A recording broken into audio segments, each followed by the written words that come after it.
This and the next few videos are dedicated to Castle Chess Camp in Atlanta, as it is easily one of my highlights of my chess year when I get to go to the camp. I think this year is going to be my 18th year being involved. Definitely take a look at the website, as it's easily the reason that I became a master, having access to strong instructors and working with them. Without further ado, let's get to some E5 content. And I do get questions from my students. It's like, well, why do you never play E5? And I do occasionally. I mean, the mood definitely needs to strike me. Just personally, I think me going around the country for the past few years and analyzing games at nationals has just ruined E5 for me, because it's under 1,400. 90% of the games that I analyze are E4, E5, and it's the same game over and over, and it's wrong and it's bad, and I get sick of seeing it. So it kind of took the flavor out of the opening for me. But when you're playing against players that I'd say are 1,600 plus, in this case I'm playing Elite Chess 2,200 here, they will play lines and have a semblance of an idea of what to do. And this is going to be a different option from Bishop C4 other than Knight F6 or Bishop C5, which are, well, I'm going to play Knight F6. An alternative here instead of Bishop C5, I'll say, is I'll get kind of questions from students. Well, why am I learning this opening right now? Well, you're learning this opening right now because it's going to give you more flexibility in the future with different lines. Yeah, but I want to see all the flexibility. Okay, but some positions will be helpful, other positions will not. In this case, I've never, to my knowledge, in a tournament game, played E5 in the roughly 1,000 rated games that I've played. But if I could get the following position, I understand the ideas. It's pretty clear to me. And hopefully you'll see the patterns as well if you're a King's Indian player. So how can we go from a standard E5 game here to a King's Indian-esque position? All right, so first I'm going to play H6. And this is typically a move that's like a feel-good move I see for lower rated players. But this has an actual purpose here, is I need more time to get my structural setup. So C3, my opponent's going for the eventual D4 break. This is the proper setup.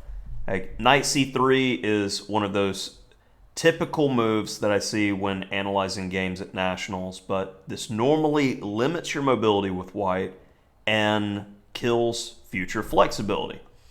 C3, on the other hand, the knight can come around and you can play with B4, D4, or potentially use the knights on the king side to have a little fun.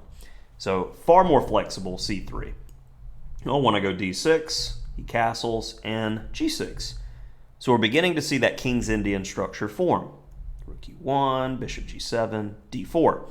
And this is the first time you really need to think, because I am angling for a certain type of position. I'm safe. I could castle, but castling is going to potentially result in a capture on E5 and the trade of queens. I'm trying to win. I want to keep tension in the position, and I don't want to allow trades. So what is the best way to keep tension? I think some people would go, oh, Bishop G4.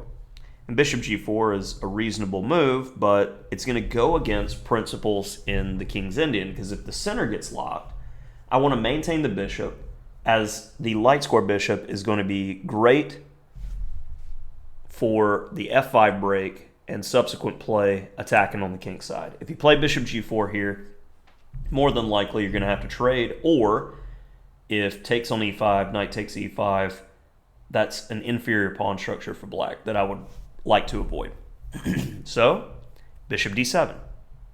If he captures on E5, I just simply take back and castle, and it's an equalish position. No no real scary here because I'm not worried about a move like queen b3, for instance, as I'm just going to castle, and if you really want this pawn, sure, takes. And for instance, if takes, already after rook b8 and knight b4, seems like knight c2 is coming, and it's just getting a feel in these types of positions of subtlety. Setting these subtle traps in development to let your opponent go wrong and beat themselves. Well, my opponent in this case, I feel like he doesn't have enough experience in overall chess to know that his next move takes the position from, excuse me, white is slightly better to black has a trivial game with a straightforward plan that's often seen in the King's Indian. So d5, this shuts down the bishop on c4, de facto making it useless, and brings my knight to a safe square, and it's going to help with the coming kingside attack later. So this is a very King's Indian pawn structure for black. Plans to castle, get the knight on f6 out of the way, and play for f5. Now typically, let's say in the classical King's Indian, you're going to have a structure that is going to look something like this. And we'll go with d5. I'm trying to stop b4 and eventually c5. And this is the general structure, but black's plan is still to get the knight out of the way and play for f5 at some point. Knight out of the way in some way. So getting back to our main position, you see this kind of theme that there's no pawn on c4, the bishop's kind of staring at his own pawn. I don't see, with the bishop in the way, how you're going to get a c5 break-in.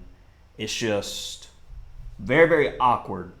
So white doesn't really have a plan. He's got to wait on me to execute mine. That's when you know something terribly wrong has happened in your position. So knight bd2, castles, and this is a continuation of I don't know what to do. Well, I know I need to move my bishop on c1 at some point, so I'm going to put the knight on b3. And I go, okay, so the plan for white is supposed to be a c5 break at some point. And I feel like my opponent may be trying to go to a5 or something, so I'm just going to take away the forward squares of the knight. And this position is truly awkward for white. Okay, queen d3, alrighty. Let's just go ahead and get that feel-good move in because I am assuring that there's no issues. Should be 3.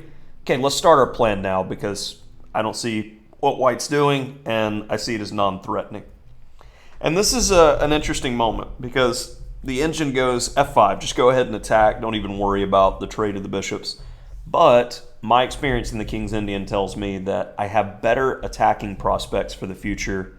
And typically in King's Indian, if you trade off that light square bishop, you don't have an attack. You don't have a break on f5, or you don't have subsequent tactics against the white king later. I.e., like my game with Kasparov when he played bishop b5. Take a look at that one if there's any confusion on that concept of how white can shut black down if you trade off this piece. So I use a tempo to maintain the tension in the position, maintain attacking potential. a4, my opponent was worried about me playing a4 and improving his knight to a better position. Didn't want to do that. We begin the attack.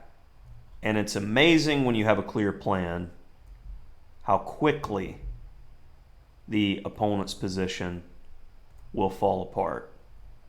Great square for the b. And my opponent is already in wicked time trouble here, so he doesn't last much longer. Knight g6, getting everyone invited to the attack, and that didn't help anything, as now knight h4 really emphasizes this pin. And my opponent played g3 and immediately resigned, as I was taking a moment to figure out what is the most painful continuation. And you can let me know in the comments what you think is the most painful continuation, forcing continuation for black is here. Hopefully you enjoyed this walk down the road of e5 and showing how knowing other openings and the patterns and pawn structures can help. So really spend your time understanding structures, not necessarily memorizing. I think that will help when playing other positions in your opening study. That'll do it for this one. Hopefully you enjoyed it.